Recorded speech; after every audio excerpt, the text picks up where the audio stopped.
ताटाचं size ठरवतं तुमचं वजन. लहान प्लेट, लहान पोट, कमी फॅट. मोठ्या ताटात जेवण वाढतं आणि कळत न कळत वजन वाढतं. फक्त प्लेट बदलली आणि 3 किलो कमी झालं. ऐका, हा सिंपल सायन्स. आपण सगळे वजन कमी करण्यासाठी जिम, डाएट, सप्लिमेंट घेतो, पण ताटाची साईज बदलण्याचा विचार कधी केलाय का?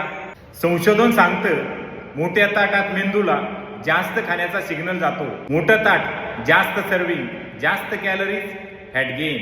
छोटं ताट कमी सर्विंग, कमी कॅलरीज, नॅचरल फॅट लॉस. मी स्वतः एक्सपेरिमेंट केला. 21 दिवस फक्त लहान प्लेट वापरली. पोर्शन कंट्रोल आपोआप झाला. त्यामुळे 300 कॅलरीज रोज वाचल्या. वजन 3 किलोने कमी झालं, तेही डाएट न बदलता. जेवताना नेहमी 8-9 इंच प्लेट वापरा. जेवण सुरू करण्याआधी पाणी प्या. मेंदूला तृप्ती सिग्नल लवकर मिळतो. प्लेटमध्ये आधी अर्धा भाग भाज्या भरा. आजच तुमचं ताट तपासा. मोठं ताट बदलून छोटं वापरा आणि 7 दिवसात फरक अनुभवा. तुमच्या किचनमध्ये लहान प्लेट आहे का? कमेंटमध्ये येस नो लिहा. हा टिप सेव्ह करा आणि मित्रासोबत शेअर करा. छोटा बदल, मोठा फरक.